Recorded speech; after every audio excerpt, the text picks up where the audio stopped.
If you love animated content that breaks down book summaries and dives into fascinating topics, we'd love your support.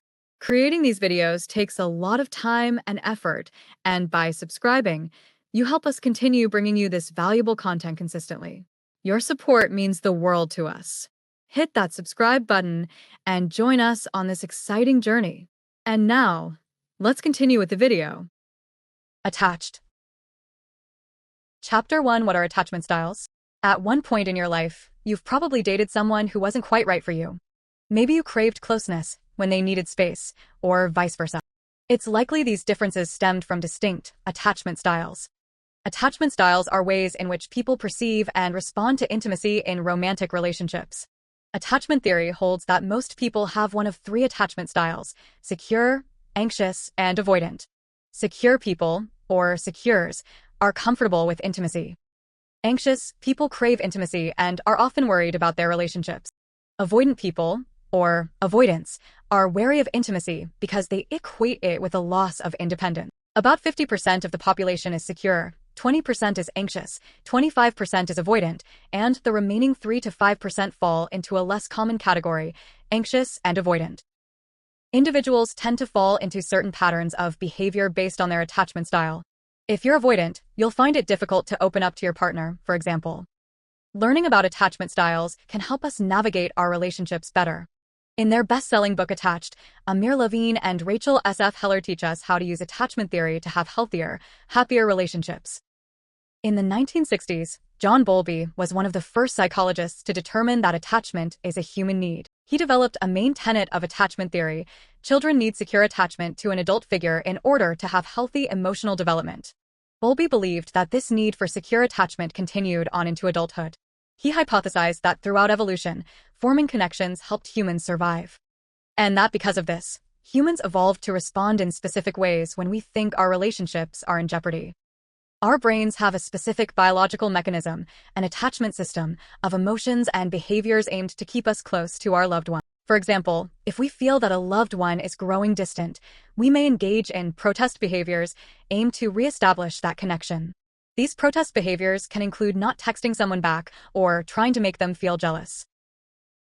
Now, if humans evolved to form and maintain attachments, why don't we all have the same attachment style?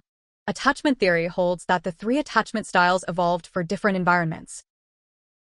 For example, avoidant attachment styles may have been evolutionarily advantageous in hostile environments defined by limited resources. In other environments, banding together may have increased the odds of survival, favoring those with anxious attachment styles. Although most of us are no longer in situations where having a partner is an evolutionary necessity, we're still hardwired to feel that way. And by acknowledging that we all need intimacy and security, we can begin to develop fulfilling partnerships.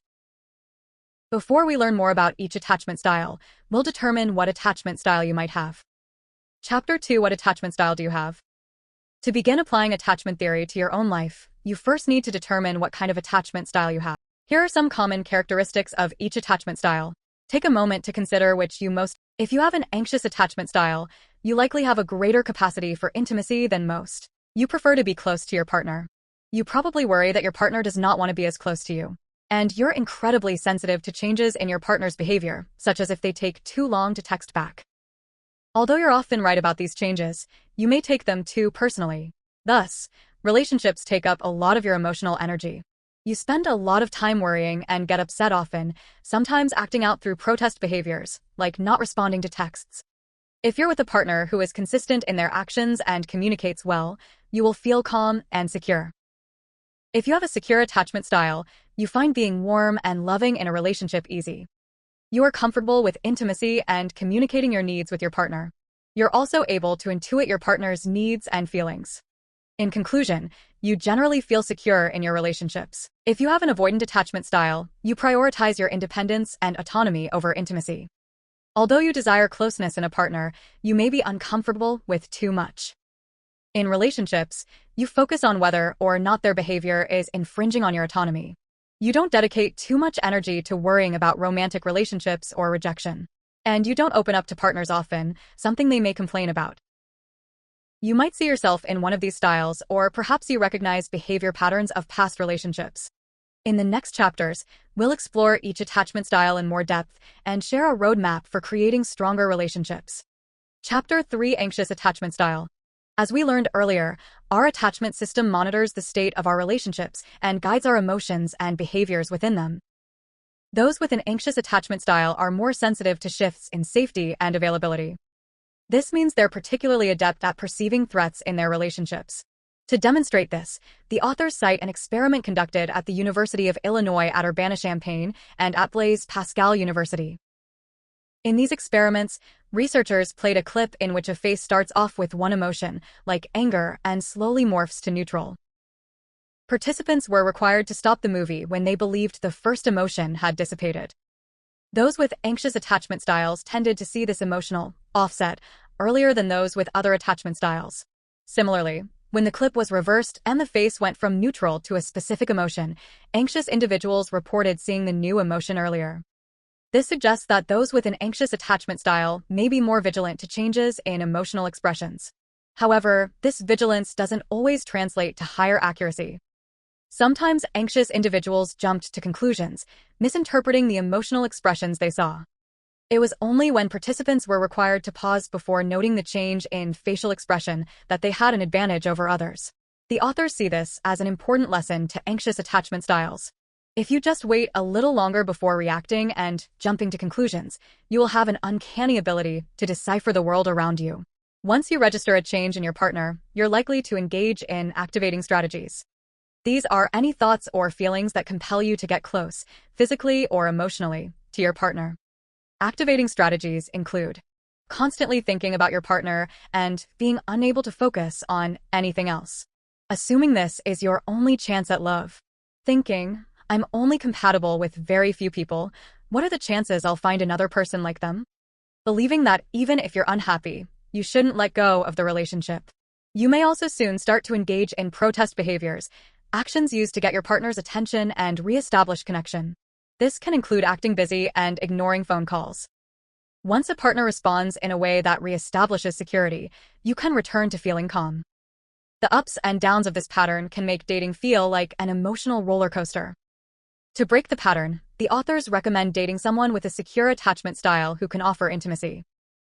To find someone with a secure attachment, the authors offer a few tips. Acknowledge your needs. Communicate that you need intimacy, security, and availability in a relationship. Remember, you are not dependent for wanting these things, they're simply your needs. Recognize and remove avoidant options early on. Notice if a partner sends mixed messages, suggests you are needy, or longs for an ideal relationship that doesn't seem to exist. Have an abundance mentality. Try to date as many people as possible without settling on any one person early on. By dating multiple people, you won't get too attached to any one person, and if you do register that someone is avoidant, you can move on to another option. Chapter 4: Avoidant Attachment Style. Attached.